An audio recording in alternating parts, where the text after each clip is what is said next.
ট্রাম্পের শুল্ক ঝড়, ডক্টর ইউনূসের ভারত নীতি কিংবা পাকিস্তানের কাশ্মীর যুদ্ধে কৌশলগত বিজয়, এসবের ক্ষোভ এবার প্রকাশ্যে আনলো ভারত, তবে একেবারে ব্যতিক্রমী উপায়ে। এবারের দুর্গাপূজায় অসুর বানানো হলো ট্রাম্প ইউনূস এই দুই নেতার আদলে। আর দুর্গার হাতে কাটা নরমণ্ডুতে দেখা গেল পাকিস্তানের প্রধানমন্ত্রী শাহবাজ শরীফকে। দুর্গাপূজা উপলক্ষে ডক্টর মোহাম্মদ ইউনূসের মূর্তি বানানো হয়েছে, সেই মূর্তি মন্দিরে রেখে এই বছর পূজা করানো হবে। নাউজুবিল্লাহি মিন যালিক। শারদীয় দুর্গাপূজা উপলক্ষে বাংলাদেশের অন্তর্বর্তী সরকারের প্রধান উপদেষ্টা ডক্টর মোহাম্মদ ইউনূসের চেহারার আদলে অসুর মূর্তি তৈরি করে তা দুর্গা প্রতিমার পায়ের নিচে স্থাপন করে এক ন্যাক্কারজনক ঘটনার জন্ম দিয়েছে ভারতের একটি পূজা মণ্ডপের প্রতিমা তৈরির কারিগররা। সম্প্রতি এক ভিডিও বার্তায় এ প্রসঙ্গে কোনরূপ প্রতিবাদ মন্তব্যের পরিবর্তে সকল অশুভকে পরাজিত করে ঐক্য সম্প্রীতির জয় কামনা করে সনাতন ধর্মাবলম্বীদের শারদীয় শুভেচ্ছা জানান ডক্টর মোহাম্মদ ইউনূস। এ নিয়ে বিস্তারিত থাকছে পলাশ খানের প্রতিবেদনে। ভারতের এক পূজা মণ্ডপে এবার মহিষাসুর নয়, অসুরের ভূমিকায় দেখা গেছে বাংলাদেশের অন্তর্বর্তী সরকারের প্রধান উপদেষ্টা ডক্টর মোহাম্মদ ইউনূস।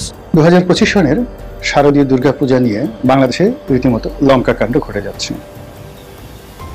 যে ঘটনা ইতিপূর্বে কখনোই ঘটেনি, ঠিক তদ্রুপ ঘটনাই এইবার ঘটে যাচ্ছে।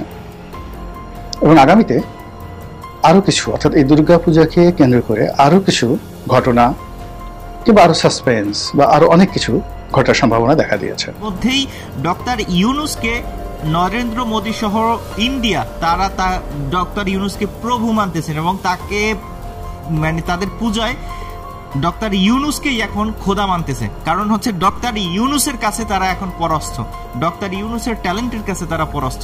বিষয়টা এরকমই, যদিও তারা বিষয়টা ফানি ভাবে তুলে ধরার চেষ্টা করেছিলেন। এবার ইন্ডিয়াতে ডক্টর ইউনূসকে নিয়ে কি হচ্ছে এবং কেনই বা শেখ হাসিনাকে বাংলাদেশে পাঠিয়ে দেওয়ার জন্য তারা তৈরি হয়েছেন, এই বিষয়গুলো দেখতে পারবেন আজকের এই ভিডিওতে। তাই ভিডিওটি শুরু থেকে শেষ অবধি পর্যন্ত চলুন আমরা একটু দেখে আসি।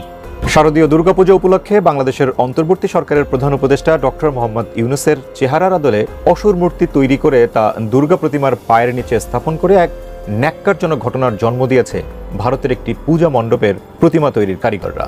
সম্প্রতি এক ভিডিও বার্তায় এ প্রসঙ্গে কোনরূপ প্রতিবাদ মন্তব্যের পরিবর্তে সকল অশুভকে পরাজিত করে ঐক্য সম্প্রীতি জয় কামনা করে সনাতন ধর্মাবলম্বীদের শারদীয় শুভেচ্ছা জানান ডক্টর মোহাম্মদ ইউনূস। এ নিয়ে বিস্তারিত থাকছে পলাশ খানের প্রতিবেদনে।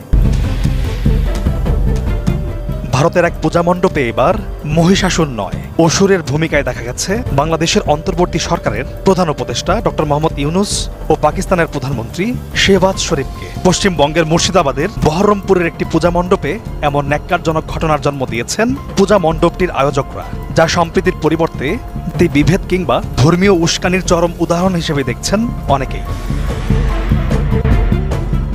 ভারতীয় গণমাধ্যম TV9 বাংলা নিউজের এক প্রতিবেদনে জানা যায়, ভারতের উপর চড়া শুল্ক কর আরোপের প্রতিবাদে মার্কিন প্রেসিডেন্ট ডোনাল্ড ট্রাম্পের চেহারা দিয়ে অসুর মূর্তি তৈরি করেছেন মুর্শিদাবাদের বহরমপুরের খাগড়া শ্মশানঘাট দুর্গাপূজা কমিটির প্রতিমার কারিগররা।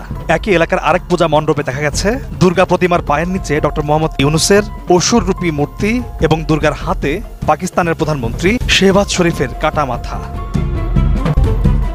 ভারতীয় পূজা মণ্ডপের এই ন্যাক্কারজনক প্রতিবাদের বিষয়ে আয়োজকরা বলছেন, এটি তাদের এ বছরের চিন্তা ভাবনার দহন। আর সেই দহনে ভারতের প্রতিবেশী শত্রুদের তুলে ধরা হয়েছে। মূলত পাকিস্তান বাংলাদেশকেই প্রতিবেশী শত্রু মনে করা হচ্ছে। সেই কারণে মূর্তির শিল্পীরা দেশের শত্রু হিসেবে এমন প্রতিমা তৈরি করেছেন। কিন্তু তারা অসুরের চেহারাগুলো কার কার মুখের আদলে বানিয়েছেন সেই বিষয়ে মুখ খুলছেন না কেউই, যদিও দর্শনার্থীরা এক ঝলক দেখেই চিনে ফেলছেন ডক্টর মোহাম্মদ ইউনূস ও শাহবাজ শরীফের চেহারা। এদিকে 28 সেপ্টেম্বর একটি ভিডিওতে দেশের সনাতন ধর্মাবলম্বীদের শারদীয় শুভেচ্ছা জানিয়েছেন প্রধান উপদেষ্টা ডক্টর মোহাম্মদ ইউনূস। তবে তার এই শুভেচ্ছা বার্তায় তিনি ভারতের পূজা মণ্ডপের অসুর কাণ্ডের বিষয়ে কোনো মন্তব্য না করে ঐক্য সম্প্রীতির জয় কামনা করেন। দুর্গাপূজা ঘিরে কোনো ধরনের দুর্ঘটনা যাতে না হয়, নাশকতার মাধ্যমে কেউ যাতে কোনো আতঙ্ক সৃষ্টি বা উৎসবের বিঘ্ন ঘটাতে না পারে, সেজন্য সরকার, রাজনৈতিক দলসহ সমাজের সর্বস্তরের মানুষ বিশেষভাবে তৎপর রয়েছে। সবাই মিলে চেষ্টা করছে যেন একটা নিখুঁত দুর্গাপূজা অনুষ্ঠিত হয়। প্রশাসনের সকল পর্যায়ের কর্মকর্তা, পুলিশ, সেনাবাহিনী, র্যাব, বিজিবি, আনসার, সকল আইনশৃঙ্খলা বাহিনীর প্রত্যেক সদস্যকে আমি এ বিষয়ে প্রয়োজনীয় নির্দেশনা দিয়েছি। ইতিমধ্যে উৎসবের দিনও যারা এই কঠিন কাজে নিয়োজিত রয়েছেন, দিনরাত অক্লান্ত পরিশ্রম করছেন, আমি জাতির পক্ষ থেকে তাদের প্রতি কৃতজ্ঞতা জানাচ্ছি।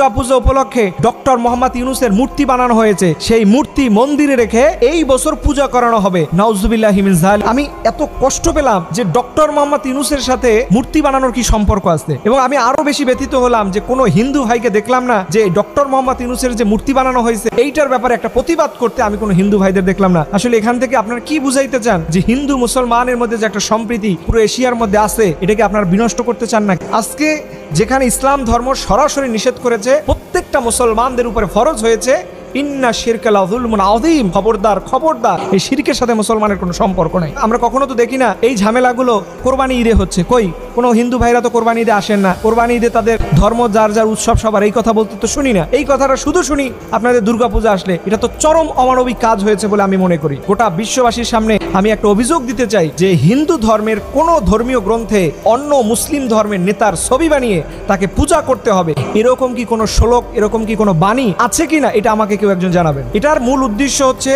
যে একটা হিন্দু মুসলমানের মধ্যে একটা সম্প্রীতি নষ্ট করা, এটা উস্কানিমূলক তৈরি করা। আপনাদের পূজা আসে সুন্দরভাবে করবেন, আমরা আপনাদের ধর্মকে শ্রদ্ধা করি, আপনারা আমাদের ধর্মকে শ্রদ্ধা করবেন। এবং ইসলাম ধর্ম একটা ম্যান্ডেটরি বিষয় করে দিয়েছে যে খবরদার অন্য ধর্মকে কখনো গালি দেওয়া যাবে না, তাদের ধর্মীয় গুরুদের গালি দেওয়া যাবে না, এবং তাদের উপাসনালয়কে গালি দেওয়া যাবে না। যার যার ধর্ম সে পালন করবে, কারো ধর্মের মধ্যে কারো নাক গলাইতে আসতে হবে না। অথচ আমরা দেখি যে পূজা আসলে পরেই কেমন একটা উদ্ভট কিছু কিছু মানুষ আচরণ করেন। এবং আমি আমার মুসলমান ভাইদেরকে সতর্ক করে বলবো, খবরদার করে ইয়াং জেনারেশনদের বলবো, তোমরা খবরদার এই মূর্তির সামনে যেও না, পূজার সময় তাদের ধর্মীয় উপাসনার সামনে হেঁটো না। এটা অন্যায়, এটা চরম অন্যায়, এটা আল্লাহ পছন্দ করে না। যার যার ধর্ম সে পালন করবে, এর অর্থ এই নয় ধর্ম যার উৎসব সবার, এটা হয় না। তুমি কি কখনো দেখছো তোমার হিন্দু ভাইদেরকে তোমার কোরবানির সময় তার বাড়িতে আসতে, রোজার সময় রোজা রাখতে? এগুলো দেখবা না। তুমি কেন সেখানে যাচ্ছ? আফসোস আমার মুসলিম ভাইদের জন্য।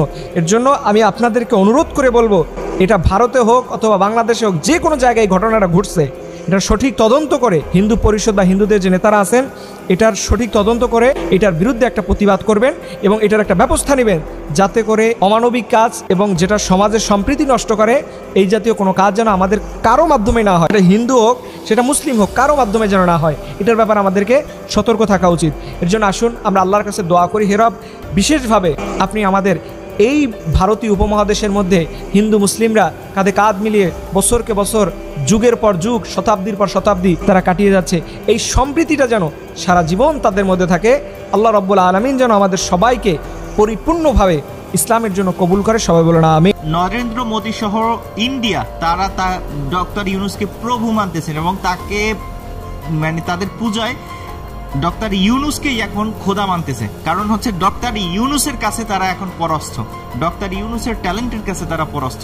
তিনি কিন্তু বাংলাদেশের আইন যেভাবে হোক ব্যবহার করে তাকে কিন্তু সেভাবে বিচারের আওতায় রাখা হয়েছিল, যে কারণে কিন্তু বিএনপির একটা ভরসা আছে যে তাদের নেত্রী পালিয়ে যায় না। এর ভিতরে ইন্ডিয়াও এটা সায় দিয়েছে এবং পাকিস্তান তো স্পষ্ট ভাষায় জানাই দিয়েছে যে তোমাদের এক বোন বাংলাদেশ থেকে পালিয়ে এসেছে, তাদেরকে বাংলাদেশে যেতে দাও। পাকিস্তান কিন্তু এখানে পুরোপুরি বাংলাদেশের ফেভারে রয়েছে এবং বাংলাদেশের জয়গান কিন্তু পাকিস্তান মুখেও কিন্তু শোনা যাচ্ছে। এটা যাই হোক, আপনার মতে আসলে এই বিষয়গুলো কেমন, কমেন্ট অপশনে জানিয়ে যাবেন। ভালো থাকবেন সবাই। আসসালামু আলাইকুম ওয়া রাহমাতুল্লাহ।